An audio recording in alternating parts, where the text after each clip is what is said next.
Kédizy. Vous êtes ostéopathe spécialisée en périnatalité à Paris. Alors, quels sont les principaux motifs de consultation en ostéopathie pour un bébé? Alors, pour un bébé, on a souvent des pathologies comme le torticolis, les reflux, les coliques, les plagiocéphalies, donc le crâne qui s'aplatit sur l'arrière. Voilà. Tous ces symptômes-là peuvent être pris un peu séparément ou en général sont aussi mis en commun avec un autre.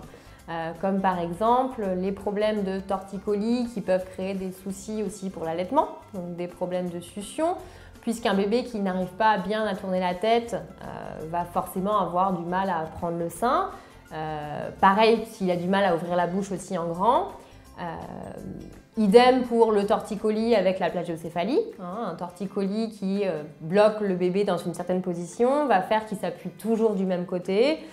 Et du coup, la tête, au bout d'un moment, s'aplatit puisque un enfant, en fait, un bébé va avoir un crâne qui est très souple. Les sutures, en fait, ne sont pas formées complètement, ne sont pas soudées. Et du coup, ça s'aplatit. C'est comme un ballon de baudruche qu'on mettrait toujours dans la même position. Au bout d'un moment, il reprend un peu la forme qu'on lui impose. Donc du coup, tous ces symptômes-là, en fait, sont à vérifier aussi auprès de l'ostéopathe pour arriver à soulager donc, le problème réel pour lequel en fait, on est venu et de voir autour en fait, ce qui peut aussi impacter ce symptôme-là. Donc on arrive aussi, par exemple, pour les coliques, à se dire que bah oui, c'est compliqué en fait un enfant qui a des coliques parce qu'il pleure énormément, parce que les parents font tout ce qu'ils peuvent pour arriver à le soulager et malheureusement en fait ça ne passe pas.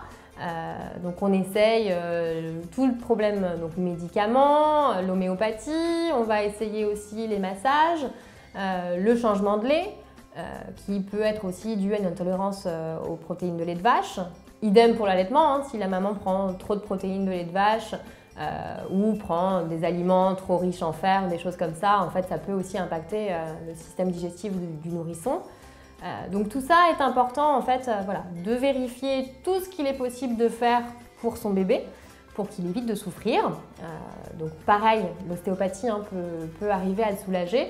On a des séances en fait, donc on fait la première séance, on voit l'efficacité, c'est-à-dire qu'on ne peut pas savoir à l'avance comment ça va évoluer.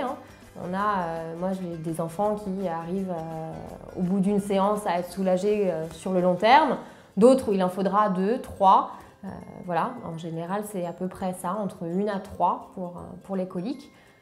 Donc c'est vrai que voilà, c'est compliqué. Il y a des enfants aussi pour lesquels on ne va pas du tout arriver à les soulager, il faut le savoir.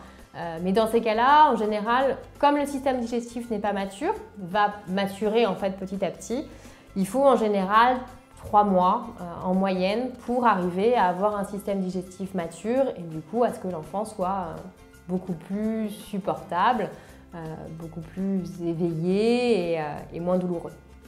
Donc en fait, vous conseillez finalement de, on va dire, jumeler l'ostéopathie avec d'autres techniques, notamment pour les problématiques de coliques ou de pleurs du bébé. On arrive en fait avec plusieurs choses à mettre en place à éviter en fait ce genre de symptômes. On n'est pas magicien non plus, on ne peut pas tout faire tout seul.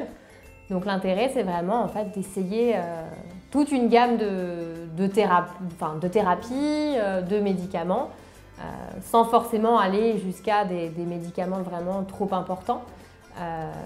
Mais c'est vrai que voilà, il y a des solutions à adapter aussi en fonction de son enfant.